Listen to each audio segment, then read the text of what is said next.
sementes híbridas de beterraba e cebola trazem uniformidade para a cultura, melhor padrão e aumento da produtividade.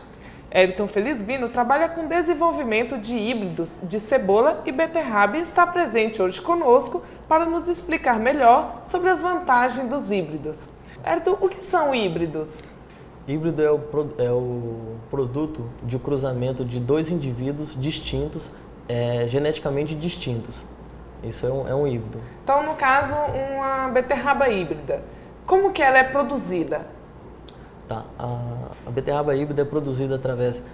na natureza a gente tem várias raças de beterrabas, vamos chamar assim, né?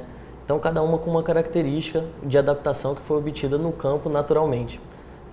O melhorista ele acaba selecionando essas beterrabas e vendo quais características daquela beterraba se interessa. Então ele pega a característica de uma linhagem que a gente chama que é a raça já está purificada e cruza com outra de beterraba também, que ele vai conseguir agregar as vantagens de uma e as vantagens de outra. Isso é um híbrido. Certo. Então, o híbrido a gente pode dizer que são produtos geneticamente modificados ou... Não são produtos geneticamente modificados, porque são obtidos através de um cruzamento. A única questão é que o homem manipula isso, de certa forma, né, pegando as características que interessam ao mercado, consumidor ou aos produtores, e agregando a um só produto. Certo. Quais as vantagens do plantio de híbridos? O plantio de híbrido tem várias vantagens. Ele pode proporcionar uma melhor produtividade, também trabalha em qualidade. Um híbrido hoje ele segue as exigências do mercado. Você trabalha em uma equipe de desenvolvimento de híbridos. Como que isso funciona? O que uma equipe como essa visa? Tá. Hoje a gente visa as tendências de mercado. Tem uma equipe por trás da gente que são os melhoristas. Esses melhoristas eles trabalham exclusivamente com esses cruzamentos, juntando várias hipóteses de cruzamento, e eles fazem novos híbridos, né? Esses híbridos eles chegam até a gente e a gente vai testando esses híbridos de acordo com a necessidade do mercado. Então, são vários segmentos. Então, por exemplo, no caso de beterraba, o que se procura num híbrido de beterraba hoje? O mercado quer uma beterraba de tamanho uniforme, coloração intensa, com maior graus Brix, uma beterraba mais adocicada, e que tenha também a ausência de anéis brancos, né? Porque o consumidor final hoje, ele acaba comprando a beterraba ou outras hortaliças com o olho, né? Ele precisa de um produto bonito e com a qualidade de sabor, de textura. Então a gente acompanha essas tendências de mercado para que caminho o mercado está seguindo, e em função disso a gente pega esses híbridos e vamos testando, ver quais que chegam à altura da necessidade do produtor e do consumidor final.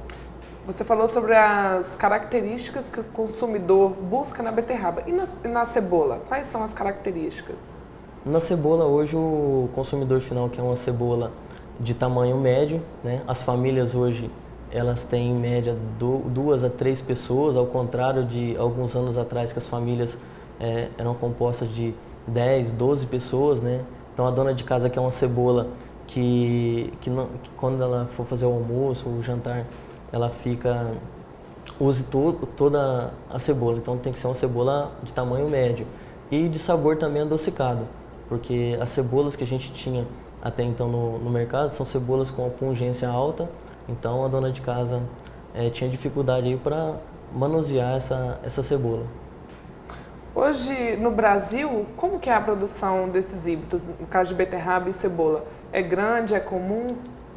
Tá. No caso de beterraba, o mercado ainda é muito pequeno, a produção de cebola híbrida ainda é muito pequena. A maioria das beterrabas cultivadas no país ainda são variedades que a gente chama, as beterrabas obesas. Mas tem crescido o plantio de híbrido em função da sua qualidade, né? Então tem vantagem para o produtor e para o consumidor final. Para o produtor, as beterrabas proporcionam maior produtividade. Quando chega no período de colheita, a beterraba híbrida ela tem um tamanho definido. Isso garante que, se o produtor não puder colher naquela data, ele pode estender essa colheita por alguns dias, que a beterraba não vai passar de tamanho e não vai ser aceita pelo mercado, né? Outra questão é a qualidade externa. A beterraba fica mais aparentável, tem uma melhor coloração e os detalhes que eu já mencionei. A gente pode dizer então que o produtor que faz opção por híbridos tem a venda garantida, né? Sim, com certeza. É muito mais fácil você vender um híbrido hoje de beterraba do que uma variedade. Na mesa, o consumidor final, ele tem como identificar o produto que é híbrido ou não? Não tem como identificar porque ele não conhece as características básicas de um híbrido de uma variedade, como as redes de supermercado ainda não divulgam o nome da cultivar ou do híbrido, então fica difícil ele assimilar essas características, né? Mas o mercado tem mudado e no futuro bem próximo isso vai ser possível. Mas ele percebe que aquele produto é melhor, né? Sim, só que para ele tudo é beterraba. Quando ele está na banca, ele sabe que aquela beterraba está melhor ou pior que a que ele comprou um tempo atrás, só que ele não consegue diferenciar o porquê. Ele não sabe o porquê porque não é divulgado ainda. Você falou que no cultivo de híbridos de cebola e de beterraba, o produtor ganha também em termos de produtividade. Dá para mensurar mais ou menos qual que é o ganho que o produtor tem nesse sentido?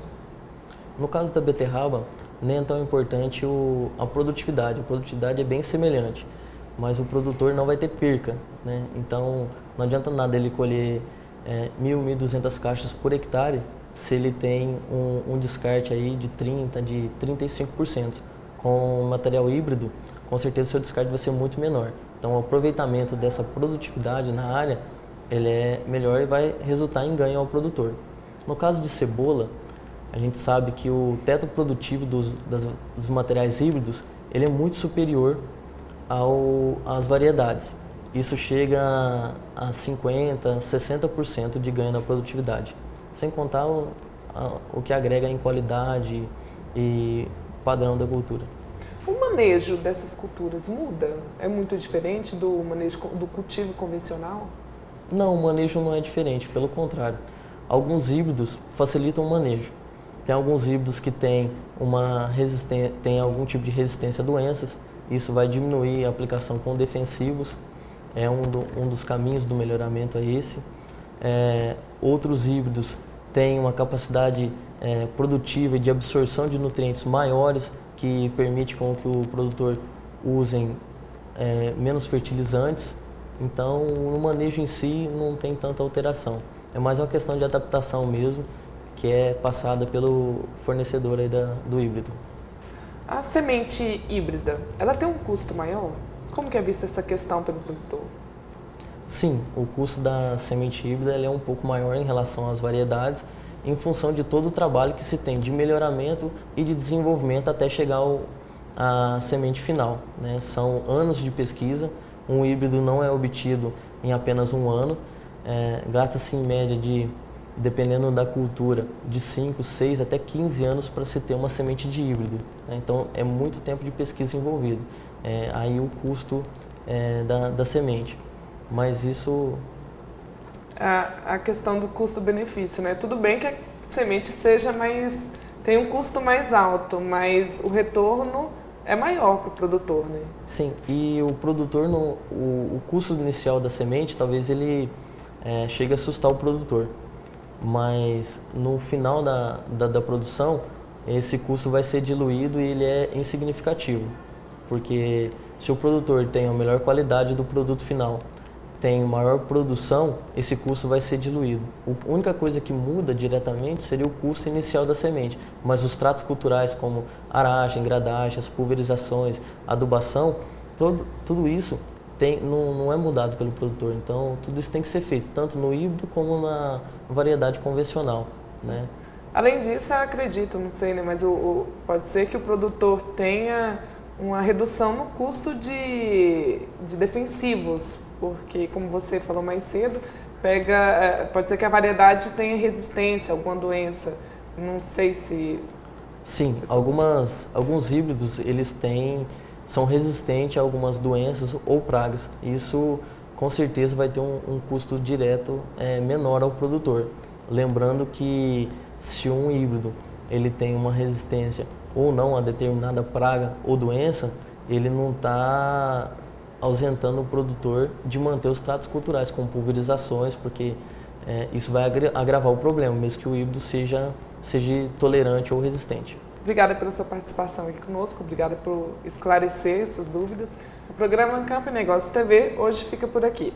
Acesse também o nosso site no endereço www.revistacampoenegócios.com.br.